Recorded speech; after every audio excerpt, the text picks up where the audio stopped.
Hello there, Sarah from 17 once again, introducing you to my Mass Effect 3 Insanity difficulty video walkthrough. This is the second section to the Cronos station, and this is one of the longest sequences of the game. So what we're going to be doing is we're going to be moving through this pipe room, this like maintenance room, this like subset level, I'm not too sure what it is. And we're going to be getting attacked by Cerberus at length. And I mentioned on the previous video that there's an assault rifle that fires grenades that you should probably try. The first time I came through these areas with that rifle, I had no trouble. The time I came through without it, I did have quite some trouble. So I don't know if it's indicative of the fact I didn't have that gun, or if it's just I got kind of bullshitted. But there is a section coming up where you drop down and everything around you is on fire. And then there's going to be nothing but shield barriers and engineers and centurions. And it's just not a fun section of the game. Because the engineers are dropping so many turrets, they've constantly got a shield because of the generators, and the game is forcing you to turn around blind corners where the enemies themselves have every advantage and you have none. And my team dies a lot, so that my team doesn't help me, and it's pretty much me take down everything on myself. And when there's shield generators, that can be a little bit more frustrating than it needs to be. So, is there any ways I could have done it better? Probably. Maybe if I'd, come in with a different kit, or I don't know, maybe if I'd have just been a little bit more fortunate and I wouldn't have had, the engineers spamming the turrets. Like, if you're an infiltrator and you spec towards using sabotage, the turrets are going to be your best friends. Because if you don't know this, you can use sabotage on the turrets and it will work for you. It doesn't work for long. I think it works for maybe like 10, 20 seconds. But that turret is going to do so much damage for you. It's going to be a really good ally. And I believe you'll be able to do it more than once. Because on the multiplayer, it's kind of weird and sketchy how many times you can do it to an enemy. Like, the Geth Primes, you can do it to them, but sometimes, after you've done it once or twice, it doesn't affect them anymore, and they'll just keep on doing the thing. Like, it's almost like it works off a probability scale or something, I'm not too sure. I'm not an infiltrator player. I've been soldier pretty much exclusively, and the multiplayer's enabling me now to play as different stuff. And it's really fun, actually. I do quite regret sticking to, third-person shooting on a game that offers you so much more. But I don't know, there's just something about me. It's what I was saying to a friend the other day. Like, in games, I always gravitate towards the weapons. I gravitate towards firearms, towards guns. I gravitate towards swords and things because it's stuff that I've really liked ever since I was a kid. Stuff that I've always been interested in. And I've never been that dude that wants to be Harry Potter. I've never been, the guy that wants to be able to wave his hand and fireballs come out and shit. Like, the only thing even remotely close to that is the stuff from Dragon Ball Z. But even then, that's just because the dudes are all big and strong and shit. That's not because they're running around, wearing a curtain and waving a stick. But this underground area is not too difficult, so don't worry about it. It's the one coming up that is the challenging one. It's this one here, when you mantle over the air conditioning unit and you drop into this area. This is the place that gave me problems. And a lot of you probably won't even remember this spot. You'll probably think it's something simple and easy. I was the exact same on my first run, but for some reason, this goes real bad. Like, turrets galore, shields galore, enemies being douchebags, too many centurions, me on myself a lot. It's just kind of rough. So you'll notice you're moving around the exact same way you were before, and the cover itself is only to the left of you, really. So you'd think it'd work in your benefit because you can just use the cover trick where you shoot around it and you keep yourself hidden. But it doesn't, because the shield barriers are always so far around the corner. You have to move out just to hit them. And when you're moving out, there's all the enemies shooting at you. There's all the turrets and things, and it gets to the point where I couldn't kill the enemies quick enough for the shields that was regenerating them. And that was just an awful grenade by me. But it's because the animation of the grenades takes too fucking long, man. It should be quicker. And, like, if your team does work here, if your team really comes through, you'll probably think it's cake. But if you get unlucky, just be warned, this can be a ball ache of a section. Like, Incinerate on the turrets works a charm. Overload on the shields works a charm. It's just the culmination of everything. It proved to be a rough area. They're the shield pylons. They're the things you want to be destroying. They're what's going to make this more challenging than it needs to be. And another thing to bear in mind as well, every fight that you do under here, until you get to the ladder at the end, if you die right at the end near the ladder, you will be at the very start where you dropped down. Because this is all one long continuous fight and there's no checkpoint in it, so just be a little careful. I mean, look at that. I don't understand those turrets. It's almost as if BioWare didn't realise that they were ridiculous. Because even on casual, those turrets can kill you. They do more damage than anything in the game.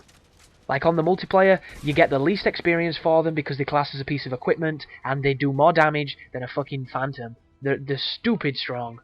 Really strong. But just, you know, play how you've been playing the rest of the game, and you should be able to rail these dudes. So instead, I'm going to talk about a funny topic that made me chuckle today. So, if anybody doesn't know this, if you're new, or if I've just never really stated it, I don't take offence by things, because the way I speak, the things I say, I am pretty much so desensitized to what people find offensive that I don't find anything offensive. I mean, don't get me wrong, if you call me a dickhead, I'll find that offensive because somebody's calling me a dickhead. It's not because it hurts my feelings, it's just on principle. You don't call people a dickhead and get nothing for it, so it's just how it works. Like, if you insult my mum, it doesn't bother me at all, but the principle of you insulting my mum, I have to retaliate. That's just the man code. That is the internet code. So, people can say what they want to me. I will not bat an eyelid. It's like when people get accused of being racist, when people get accused of, you know, being sexist, stuff like that. I generally assume everything is a joke, because a lot of the stuff I say is pretty much that way. And today I got accused, well, I say accused. Today I got almost... it's the first time this has happened as well. It's the first time somebody has ever had a verbal or a written, because it is written essentially, attack at my subscriber count. Like, no one has ever used that as a weapon to somehow get one up on me. Until today. And it's amazing. So funny. Like, and what it is a guy with 17 subscribers has said I have a low subscriber count. And the irony of that to me is amazing.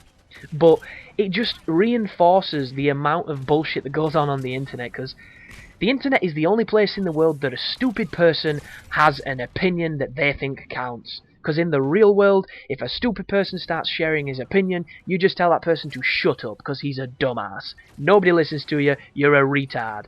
It's that simple. On the internet, we don't know if this person isn't a dumbass. We hope they're a well-rounded individual. We hope they're a cool person to speak with. But sometimes people are just dickheads, and it's the universal fact. So the fact that this person thinks by knocking the amount of subscribers I have is somehow a slight to me is amazing, because it's like, it's the internet all over the place. It's these people that have far too much of a preoccupation in what gets said on forums and on, like message boards. It's hilarious, because it's a virgin test. That's what I think it is. It's the virgin test. It's the virgin test. And anybody who thinks that that kind of an insult carries any fucking weight is a virgin. Because they can't have had sex, because the instant you have sex, you realise this shit isn't worth arguing about when it comes to that type of stuff. Sure, there's opinions that you can have, there's, debates you can have, there's even those arguments that you'll get into for fun, because sometimes you just get stubborn. But when somebody uses a meta-statistic to slight you, you know that that person has too much of a preoccupation with the internet, and thus has not had a girlfriend. And I just think it's amazing. And there's an answer to the question as well. Like, the reason my subscribers are so low is because I don't know fucking X-Jaws. It's that simple. I don't know any of these big, huge guys that go, check this person out, he's pretty good. And then immediately they get 700,000 subscribers. That's not who I am. I'm just a dude who started a YouTube channel. But to think that, like, you can say I have low subscribers and it will somehow harm me? Oh! The length of delusion, it's amazing. Like, I have been called some of the worst things imaginable. Like, it's like, there are no words that can hurt you as much as a punch in the mouth, and I've had a bunch of those. It's like, come on, people. If you're gonna argue, at least throw a truth bomb. Don't just drop some bullshit statistic that you think's important. I think it's hilarious. But that's probably because I've tasted, the scent of a woman. Anyhow, you'll notice right now, EDI, or Edie as she's called, is down. And I've got a bunch of Centurions and Vega to my right, not doing a whole bunch. He's shooting, that guy's got a shield, that engineer's putting a turret down, and I'm being rushed. And it's getting to the point where I'm running out of ammo with my damn guns. That's how rough this section got for me. I was having a real bad time. And I'm beating a dude to death, because that's all I can really do at that distance. It was just a rough section. Like, I should be using Carnage. Like, I should be, you know, spamming Carnage because it's got a pretty high respec rate, but I'm not. And I just got into this stubborn mentality of trying to, you know, by sheer will beat the section of the game. And sometimes it doesn't work. Sometimes strategy will always win. But you'll notice that the shield generator that was supporting that cover that he was behind then has gone down. Right now, I think the only thing left is that turret, and you do not want to underestimate the turrets. You die so fast. It's criminal how quick they kill you. But as soon as Edie stands up, I know that we're clear, and I know that that section is over with. So if you do that area with no trouble, good job. If you have the same trouble as me, equally good job for getting past it, cause I didn't even bat an eye on my first playthrough, but on this one, I think I died 4 times there, and that is the most amount of times I died recording the guide. Because every other section I might have been caught once or twice, but that place, it seemed to take forever. It only took about 20 minutes, but sometimes 20 minutes when you're in the zone can be a lifetime. So, you're going to be moving through the rest of the facility now, and this is an awesome area for some exposition. And the first 2 playthroughs, I had to deny my own curiosity by not watching the videos, but this is the place where you're going to learn a little bit about the Elusive Man, a little bit about Miranda, and a hell of a lot about how Shepard was repaired in Mass Effect 2. And it's interesting stuff, it's really interesting stuff, because some of the choices do a lot of benefit to the characters. They really strengthen the progression of these characters, because they are well developed, a lot of them. Even if the ending feels like such a slap in the face to such, you know, detailed development, the characters themselves have been well endowed, as long as you take that, you know, the intellectual way and not the dick way. But like the Elusive Man, the dude is a genius. Obviously, he's a pioneer, but he's like anything else. It's like, you know, from the right perspective, any pioneer can be seen as something extremely wrong and extremely inhumane if the morality scale isn't checked. I mean, just look at Hitler. Look at Stalin. To some people, they were pioneers because they dared to do things that people wouldn't do. To everybody else that doesn't see, you know, this ideology, who's not a neophyte, they just kind of look like a guy that supports genocide. But it's all perspective, and the Elusive Man himself, you could easily be a sympathizer because the guy's doing what he can or what he believes is right to save the human race. And you've got to respect that. And for a lot of Mass Effect 2, I really did. It might be just because I love his eyes. I mean, if those eyes existed as contact lenses, I would pay ridiculous money for them. And I'd get on a bus and everybody would look at me as if I was a serial killer, but they look amazing. Those eyes are so cool. This walkway here, anyhow, you'll notice that my shield's been taken quite a lot. And it's because there's Nemesis, there's Phantoms, there's a whole bunch of bad dudes on this area. And if the Phantoms get close to you, it's game over, because they kill too fast. But if you can keep them under control, you'll not even notice that you killed one. Like, I think one just jumped up then, that's why I'm running away. Because she's got to get close to you. The only time she does damage is when she's close.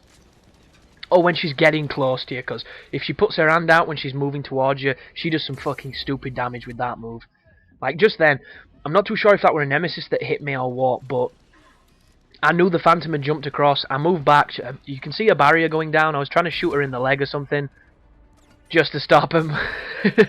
And then, as soon as her life's about, you can start doing some serious damage by using your abilities, and she doesn't stand much of a chance. And the loading screen says, if you destroy the Phantom's sword, it stops her from being so mobile, which makes no fucking sense to me, unless it's like Bernard's watch or something, where it takes away his power once it's gone. But have you ever destroyed one of their swords? It's like, I've killed a lot of Phantoms in the multiplayer, and I don't think I've ever seen someone destroy a sword. It just seems to be one of those things that never happens. And you'd think there'd be a way to do it, to make her less of a threatening enemy. Like, you know, once you learn how to fight her, she's easy, something like that. But there isn't. It's like shooting that sword is fucking stupid. You have to either be really lucky or like a master of some sorts, because it doesn't make any sense. There's no real opportunity to attack the sword. It's not like she gets it stuck in the ground so you can everybody focus on the sword and we've got this in the bag. It's just there's a ferret running around on a tree trying at its tail.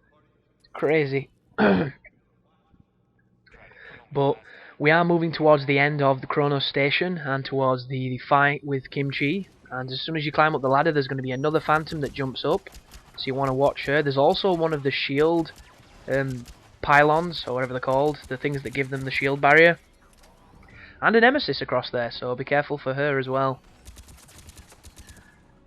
Which is funny because I assume the phantoms and the nemesis are female. I don't know if it's because the form looks more feminine than the other soldiers, because for all I know they could just be really skinny men, because they're all wearing masks and shit, so maybe that's just my sexism coming out. But I think this is the last fight of the level on this catwalk, and this is the best thing about the Scorpion. Look at that. That dude just got turned into dog shit. I didn't even have to shoot her. So good. Such a fun pistol, and I need to get it in the multiplayer. Why isn't there a trade feature in the multiplayer? I have so many shotguns that, like, anybody who plays a Krogan who likes shotguns, it'd be in love to have, you know, like, and I don't even use them. Yeah, there's people running around with, like, sniper rifles that I would love that they don't use, and stuff like that. There should be a trade. At the end of the day, all those packs are Pokemon cards, and we should be able to trade our goddamn Pokemon cards. Stupid. But this is an area where you can watch the terminals to see what happened to Shepard. I press it by accident and then exit. So difficult to do when you're fascinated by the story of these kind of games. And this is the last opportunity of the level to spend some points. So I'm going in with frags, and I'm going to do increased damage to... hopefully I pick shields, because shields are the stuff that are the problem sometimes. And then it leaves me with 5 points. Am I going to spend it on anything? Am I going to go with the ammo? Increase capacity, increase headshot damage. So hopefully I can be accurate and it'll pay off. And I do that all the time when I mean to go to other people. Have you noticed now sometimes when you press back to go out of selecting an ability, it takes you out of the menu? I don't know if anyone else has had a problem with that, but it happened a lot to me. Almost like the interface wasn't, you know, keeping up with what I was pressing. Kind of weird. But once you've done that, run up here and you're going to recognise this room because it was the most iconic place in Mass Effect 2. So thanks for watching, and you take care now.